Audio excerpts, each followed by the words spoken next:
Welcome to the Desire to Dream podcast. I'm your host, Lo Wilder. The vision of this podcast is to provide tools on how to become successful in your finances, business, leadership development, and much more. A little bit about me: I grew up in the hood, homeless at the age of 14. I made a choice not to become a product of my environment. And today, I am a successful businessman, community leader, and inspirational speaker. It is my desire to encourage and empower you to unlock your greatness. So tune in and enjoy the show. Hey, welcome back to another episode of the Desire to Dream podcast. I'm your host, Lo Wilder. And today I have a friend of mine, man, one of my homies from Hampton, my sister. She's killing the game. She has her own firm helping with injustice. She is a public speaker, but also a violinist. So without further ado, my homie, Melanie Bates, the owner of Miss Melanie Bates Consulting. How are you doing, my sister? Good morning, Lauren. Thank you for having me. I'm doing well. You're too kind. I really appreciate that kind introduction. Oh, yeah. No doubt, man. Well, you took care of me, man, back in, I remember when my homie Tremaine was like, yo, I got a big sister. She gonna cook. Cause we was in the calf eating that calf food and you threw something together and I was like, yo, let's go. And we went to the Harbors, man. And we linked up ever since. And, I've been following you on social media. And as we talked earlier, man, as you get older, life be life. And so try to connect and stay connected with people. But over the years we have, and you're just doing amazing stuff. Graduated from Hampton University. Then you went on and went to get your law degree over at North Carolina Central. So just tell the audience a little bit about yourself, your journey, how you ended up at Hampton, because I don't know that story, and a little bit about your background and why you chose to get into law.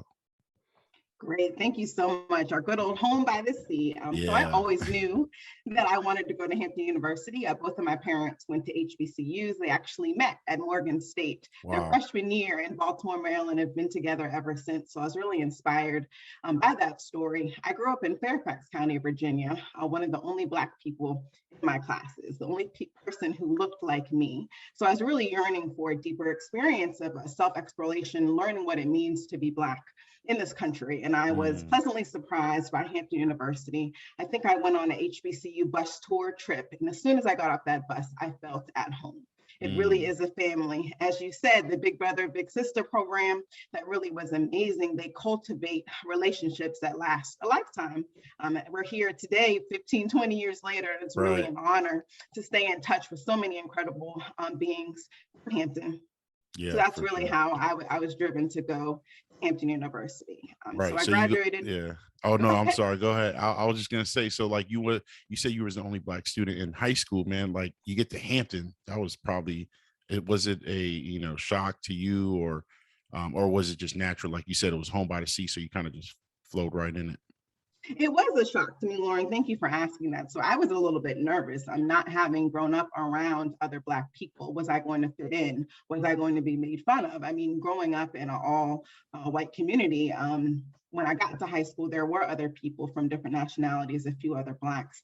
And then I was called Oreo. I was called white girl. I was a cheerleader. I remember growing up, getting to senior year, but I decided not to cheerlead anymore. And that's when really the Black people actually started accepting me. My white friends from my younger years were like, oh, Melanie, we heard you turn ghetto.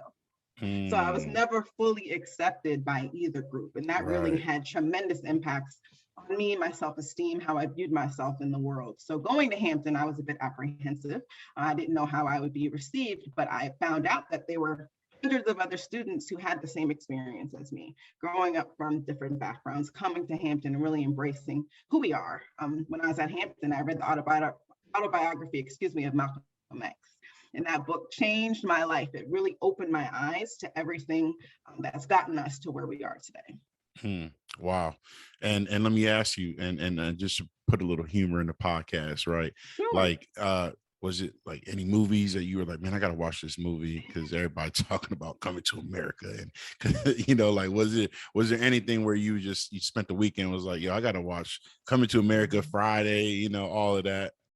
That's a great question. So not particularly movies, but spades. I remember you mentioned the Hampton Harbors, hanging out on Friday nights and people not wanting to be my partner because I hadn't played spades before. So I had to learn that game. But, everyone was so welcoming and loving. So I was able fit right in and really grow as a person. Yeah, that's amazing. And you know, it is a cultural thing, right? Because even as you said that, I'm thinking about how did I learn spades? And really, I was sitting in my mom's lap as a kid, you know, like my Wow. mom would play cards with my father, and they would play cards to, you know, for rent. Like they were like gambling, you know, spade games. And just growing up, I always knew. And then it was a shocker, like when I met someone who's like, I don't know how to play spades, and I would look at them like, what? Like pulling your card right now.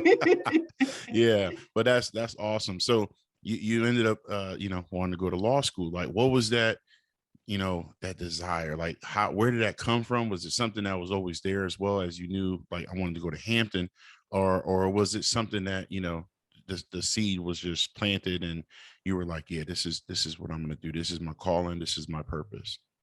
That's a deep question for me on several levels. So when I went to Hampton, I went there thinking I was going to go into marketing.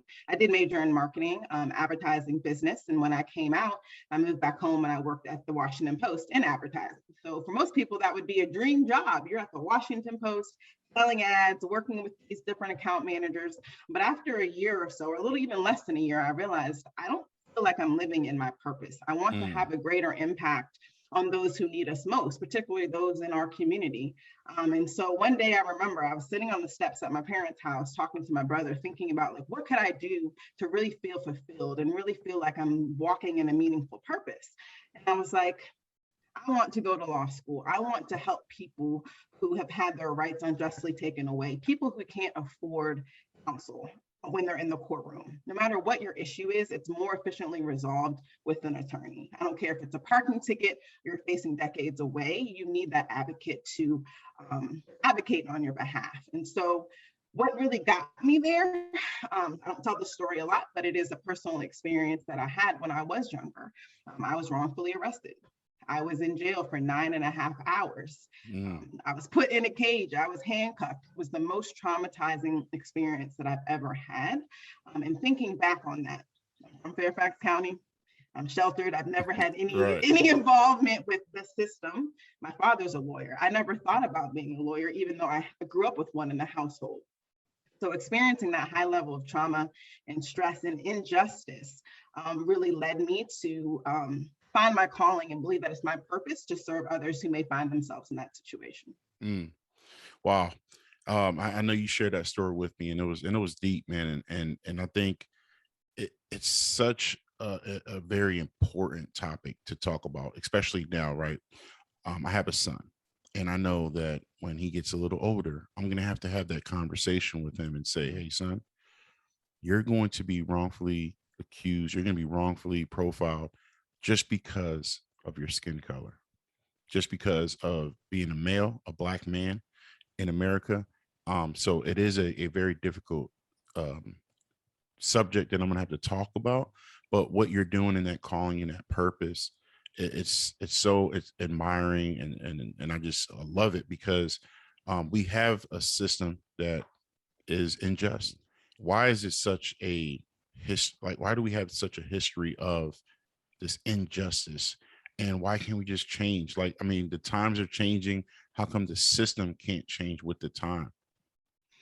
Yeah, I mean, I wish I had the answer to that question. I think it all goes back to the founding of this country. The founding of America was built by slaves. It was built by people who look like you and I, who were stolen from their homeland and taken here to work for free, treated like property. And Brian Stevenson, a prominent attorney in Alabama, he has an exhibit that shows the direct correlation from slavery, the slave codes, to Jim Crow, to incarceration, what we call mass incarceration, the prison industrial complex. So I hate to say it, but it really is by design. We have been oppressed since the very beginning. And it's still going on to this day. Like that. We also see it in corporate America, right? You know, people getting passed up. And I'm sure you experienced that when you're at the Washington Post, where you're like, you know, and I think Hampton is one of the great, like, shout outs to Hampton University, the professors, because honestly, like, they equipped us to like insert ourselves into this corporate America, but they prepared our minds, right, for what's going to happen. Like, I never forget our professor saying, you're going to have to work twice as hard just because of the color of your skin. And I'm kind of like, man, what, you know? But then when I was in corporate America, like, and I started to experience and face some of these, injustice that was happening in corporate, I was like, it brought me back to those, those lessons that I learned at Hampton, where I'm like, I'm just gonna have to outwork these dudes. I'm gonna have to do twice, three times as hard just to be looked at equally. And I had to work just twice as hard, and be equal. So with that being said, I mean, what are some things that you're, obviously you have the firm, you're a public speaker, you're going out and you're, helping a lot of people, uplifting communities and people that are at a disadvantage, whether it's through education, whether it's wrongfully arrested like yourself. What are, kind of talk about, why that drew you, and some of the things that you're doing in the community, because you're doing amazing stuff, incredible things. Thank you for that, Lauren. I think what you said about Hampton University, having that drilled in your mind, you have to work twice as hard, sometimes 10 times as hard if you're a woman as well. So I think that lesson really shaped me. I can say I'm a recovering perfectionist. I have a high standards, unrelenting standards, and sometimes it's worked to my advantage, but other times I have to be like, okay, Melanie, we got to take a step back, get balance. But I think those lessons, what Hampton did to make us Hamptonian women and men, really drove me to say, okay, I can do this. I can start my own business. So as you mentioned, the trials and tribulations of corporate America, working for someone else, having to be on the clock all the time, really drove me to say, hey, I can make a greater impact if I take that calculated risk and step out on my own. It wasn't easy. It was a hard decision. So I had a full-time job as I was running the business for about a year and a half. I realized I couldn't reach my maximum potential unless I did step away. So again, I took that calculated risk in December 2018. I'll never forget it. I left full-time work. I didn't know what was going to happen next. I couldn't pay my rent for some time. I couldn't buy groceries. I couldn't go out like I used to. But luckily, I had the support of my family, my parents, to help me get over that hump. Now I can say I'm making more money than I've ever made before. And that's because I believed in myself to take that risk, to do what I thought was right. Yeah, and you believed in yourself. You have to have incredible faith when you're facing that. So again, we talked about this as well. The audience, a lot of people that are listening, whether they're already have their successful business, they're just probably supporting me. But there are a few, if not the majority of those that are listening, that are trying to find that dream. They're trying to turn that dream into a reality. So they're facing a lot of adversity. They're facing a lot of obstacles, some that you face. I think poverty breaks people. I mean, it really does. And it really will introduce you to yourself. And what I mean by that is, like, no matter what you got going on, when you start to, like, you can't pay rent and you can't figure out like where your groceries are going to come from, it really introduces you to who you're going to become. And I think a lot of people that are, who choose criminal activity, they choose that because they find it like, it's an easier route. I'm just going to get this pay. I'm going to get the bag. I'm going to get the bag. And this working hard for nothing, people give up. Right. So you had the family support, but what was some of the things that drove you, like, that kept you motivated, kept you encouraged, you know, besides the family? Because I think someone who's listening right now can really, really use it, so that they can help keep pushing, keep going after what their calling is and what their purpose in life is. Thank you for that. I think really what got me to that point, I saw a quote that's called, willingness to take risks is the path to success. If you're not willing to take that risk, you can't get to the next step. And also, those who fall and get up stronger than those who never fell. So in order to get to your maximum potential, you have to take that risk. You have to be willing to, quote unquote, fail, get to that next phase. And you learn from those lessons and you keep moving forward. And you'll look back one day and laugh and say, wow, I had to go through that in order to realize my true self and to get to where I am. And I can say, even going back to law school and life lessons, I didn't pass the bar the first time. I took the North Carolina bar. I did not pass. And what that meant was the job that I had waiting for me in Fayetteville, North Carolina, I had to pack up my bags and drive up 95 and come home and move with my parents. That was a very humbling and hard experience for me to accept. But what that realized was, I'm going to take the DC bar. I'm going to take the bar here at home. I'm going to be able to impact the community where I grew up. And I really believe that everything happens for a reason. If I did not fail the bar the first time, who knows where I would be today. Right. I think really honing in on those experiences and accepting it is part of life, and really looking back to say, okay, maybe I'll have to take 2 steps back in order to take 3 steps forward. And that's okay. hmm Yeah, trusting the process, and evaluating everything that's going on, and trying to figure out, what the next step. Just because there was a no, or just because you failed at something, doesn't mean that it's the end of it all. One of the things that stood out to me when I thought about when I was thinking back at Hampton University was a gentleman came in and said, "Your generation is going to probably switch careers 7 times. You're going to have 7 different careers." I don't know what age you were when you decided to make that change. And you don't have to share that with us, but I know that was another lesson I learned. Never ask a woman her age, right? But you chose this second career, and I'm sure it was like, people were probably like, "Are you crazy? You're at the post, man. Like, what are you doing?" And and I think about that because there's many different things that are going on in my mind on a daily basis, and I too, like this podcast, right? I'm have several different things outside of my 9 to 5, but what was it that you were like, man, I'm about to make this switch. I don't care what these people are saying, because again, this is something else that I believe will help free somebody right now from really listening to those that are around them. Yeah, I think you have to really be in touch with yourself and remind yourself of why you're doing what you're doing. So for me, I look back and say, for that experience with law enforcement that I had when I was younger, I would not be where I am today. And where I Mhm. am today is where I feel and truly believe is my purpose. I am here to help others, prevent others from getting in that situation. I'm here to share the knowledge that I've been fortunate enough to gain from Hampton, North Carolina Central School of Law, and all of my other experiences to really impact someone. And so if I can, one of the programs that we offer through our business is Know Your Rights.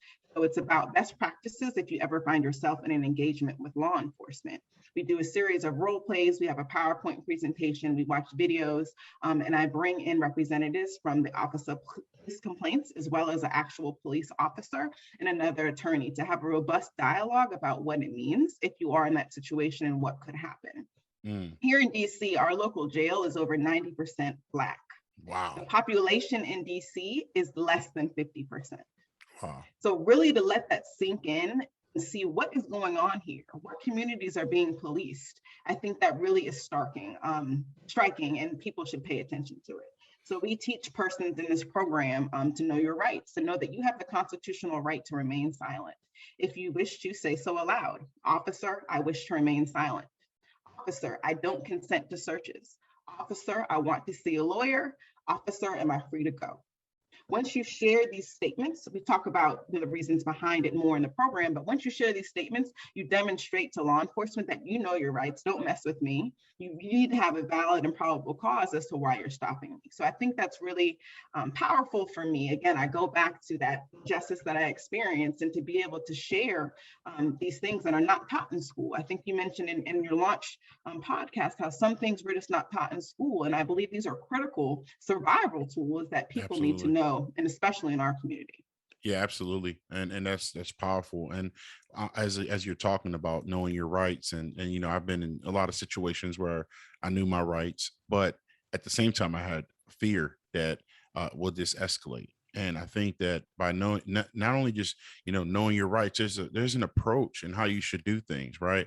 Because if you escalate it, right, then the situation can change. But Melanie, we've seen, I mean, I don't know, numerous and countless videos of individuals who knew their rights. They were and just doing everything the right way, and still they get murdered by these police officers. um so we know that, yeah, there's an injustice, and it's not everywhere, right? But it's happening. And like, what are some of the if you can share a little bit more about how you can de-escalate that situation, when for an example, for me, and I'm going to share this. I've learned this in driving school, actually. But when I get pulled over by the police, I pull over, right? I get my license and registration ready. I turn my car off. I roll all my windows down. And then I put my keys on top of the dash and put my hands on the steering wheel. I learned that in driving school, and I do it all the time. And when I do that, I realize, like, it kind of de-escalates the officer, who's walking up to the car for whatever reason. They could have pulled me over for the right things, or they could have just said, "Hey, I see this guy in the neighborhood that he shouldn't be in." But I that's something I do all the time. And so what are some of the techniques, some of the things that you teach so that you can help de-escalate if you're ever put in that situation? Wow. Thank you for sharing that, Lauren. What you said just hit on so many things. Statement you said about he's driving in a neighborhood that he shouldn't be in. That statement alone, saying that, what does that say to our subconscious as Black people? Like, it's really so much that we carry each and every day. We shouldn't even have to have those thoughts. But thank you again for sharing that. I think first off, acknowledging that we do live in fear. We do live with trauma. I mean, I'm an attorney. If I see a police truck driving behind me, my stomach flips. I get nervous. I get shaky. I didn't do anything wrong. Right. Whatever has been instilled in us, we have to deal with that. So I think acknowledging that first is important. I think everything you said is spot on. I think the reasons for having your license or registration out before the officer gets to your window is so that they can't say or feel that you're reaching for something. Even though you're not, they may have that and they may see that as a reason to escalate it. So having that out in your lap, keeping it somewhere in your glove box or easily accessible so you can pull it out before they get to your window is critical.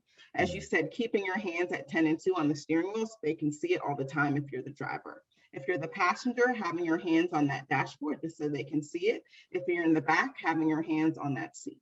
I think also now in the social media age, we want to record things. You're allowed to record, you should record, especially if you feel like you're being in a situation of misconduct. Also remember to comply. If the officer says stop recording or move back, know that you do have the right to record, but you can't record in a way that interferes with the police activity. I always say that it's better to live to fight misconduct later in the courtroom or with the Office of Police Complaints, and to have that battle is not there on the street, because the most important thing is for you to get out as quickly and safely as possible. That's good. That's good. You know, wow. I'm like, I need to write that down. You But can find those definitely. things on our website, Yeah, melaniebates.net, yeah. under criminal justice reform. We have a whole booklet that talks about knowing your rights. And yeah, for sure. And we're going to be putting all your social media handles in the description for those of you that want to find Melanie. You know, she's got an amazing website. You know, she does incredible work in the community, public speaking. And again, violinist, you know, let's talk a little bit about that, you know, lighten it up a little bit. You Sure. know, have you been, you know, a violinist all your life? Like, what kind of events are you at? Sure. So that's another personal story that most people may not know, but I played when I was younger, I believe 4th grade, 9th grade. My parents invested in private lessons. I was doing competitions, recitals, concerts. And for whatever reason, being a knucklehead kid, I was like, I'm not playing violin anymore. It's not cool. I was good, Lauren. I was getting awards, certificates, and my parents did everything that they could do to get me to keep playing, but I did not listen. And so over time, I think I did play for a couple of semesters in Hampton, but I wasn't nearly as good as I was back when I was younger with that private instruction. But as I got older, I realized this is one of the biggest regrets of my life, and I'm going to start playing again. So every year I would put it on my list, take violin, take violin, take violin, but I never did. I always found a reason. I don't have enough money, don't have enough time. But during the COVID-19 pandemic, I was like, I have no excuses. I'm going to start playing violin again. So I went to the computer and I typed best violin school in DC. And shout out to the Levine School of Music. I found them. They have a very robust program for adults. And I started taking private lessons online. And that turned into me doing recitals. That turned into me doing something called a jury competition, where you play in front of a panel of experts to get feedback. And then this year I joined the adult orchestra. Wow. Played for 5 months, and actually just a couple of weeks ago we had our spring concert, and I had a solo. I was selected to play a solo in that orchestra. Thank you. So coming back and really looking at that cycle and knowing it's never too late to start over is really huge, and it's really been great for me to balance work, the business, family, other obligations, to have that place just to kind of get away and escape in music has just been so fulfilling. So thank you for asking about that hobby. Man, absolutely. And then and running, are you like, I see, is it 5Ks?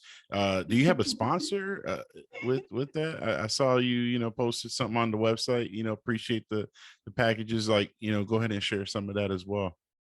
Thank you, Lauren. So another one of my hobbies and stress relievers, I'll say, I call it my medicine actually, is running. And I'm not fast, I have an average pace, but there's a group here in the DC area called Potomac River Running. And I was actually, I think what you're referring to, I was invited to be, I guess, a sponsor, if you will, for the National Women's Half Marathon and 8K.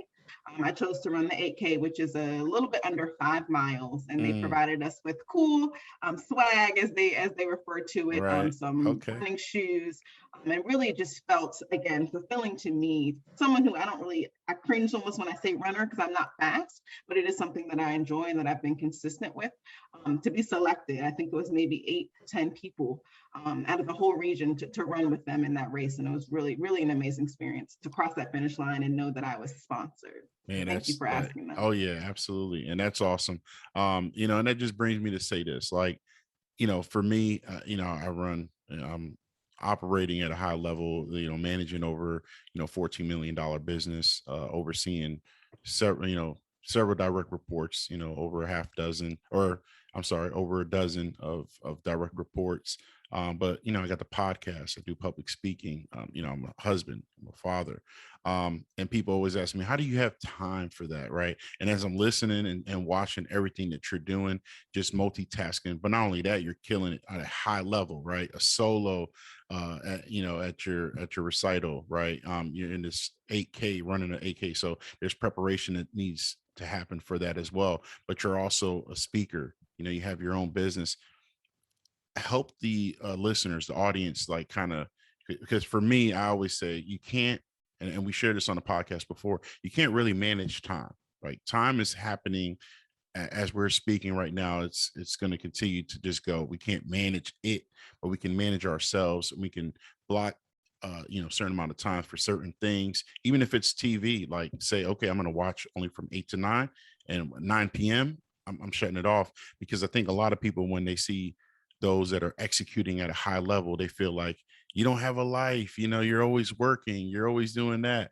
And I tell them, I'm like, no, like I know all about the shows that's going on. What you watching? Like, I'm watching BMF, bro. Like, I'm not like a robot, and I think I want to help some people that are listening, because I didn't go deep into the conversation. But you can't manage time, you can manage yourself.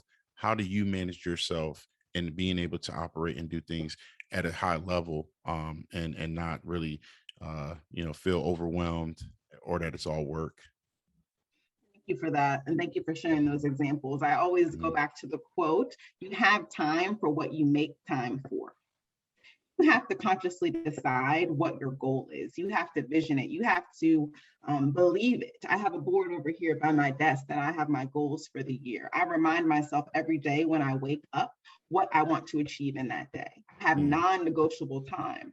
If I'm invited to go somewhere or to do something that is not directly correlated with my goals or my values, I have to say no. Before, I used to be scared to say no. Oh, they won't like me anymore. They won't invite me again. But I have a commitment to myself. Now I'm at a place now where I can say no, period. That's a full sentence. I don't have to give a reason why I can't go to this 10th happy hour this month. So really, it's being okay with where you see yourself and what you have to do to get there. And those who truly value you and support you and love you are going to understand. They'll be there when you get to that point. I think scheduling time in, putting things in your calendar. I have a color-coded calendar. I have a section for violin, a section for personal, a section for the business, and that's non-negotiable time. So I think really just trying to be disciplined, make a commitment to yourself, make choices. Do I really need to go get a car wash right now, or should I finish reading this chapter in this book? What's going to bring me most value? There's different tools out there. There's a book called 7 Habits of Highly Effective People. They talk about they talk about the quadrant method. What's important? What do you need to do now? You have a book right there. Yep. It's on my bookshelf as well. Yes. So there's a template in there that you can use to put all the things that you have. And if you really sit down and take the time to do that, I'm sure you can cross off half of those things. It's important to build in time to watch TV shows, to unwind. But think about that in relation to the other things that you need to get done. Man, that's dope. That's dope. And I again, I think about like people who are just content with where they are and really not trying to strive, right? And unfortunately, with that, you lose some friends. You just do. I'm breaking it to y'all right now. When you're trying to execute at a high level, and you have people who are okay with being, and there's nothing wrong with that. Again, it's knowing yourself and knowing what you want. If you want to like operate at a high level, and your friends are not, you might need to change that circle of influence. So I know for myself, I did that. And I'm still connected. I do have friends that execute at a high level, and I'm not saying that I don't, but what I'm saying is the majority of my time, right? Because I got friends that, I'm going to call, we're going to talk about football. I'm in a group chat, that I'm going to pop in, for a few minutes every day. And we're going to, talk about the basketball game, the Warriors, right? But, it's all about managing myself and not indulging too much time, because I love reading, right? And that's a habit I wish I had when I was at Hampton, but I didn't. But I became a student after college, just studying life, business, things like that. But yeah, what you just said is it's amazing, having a calendar, blocking the time out. I always tell people, write down your goals right here. For those that don't know, and I'll announce it right now, because I want you all to hold me accountable. But I got a sticky note on my computer that says book 2022. I've been talking Yes. about my book for many, many years, but I'm going to write it this year. In fact, I've been working on it. And then here's another one, podcast 2022. So I wrote this in the beginning of the year.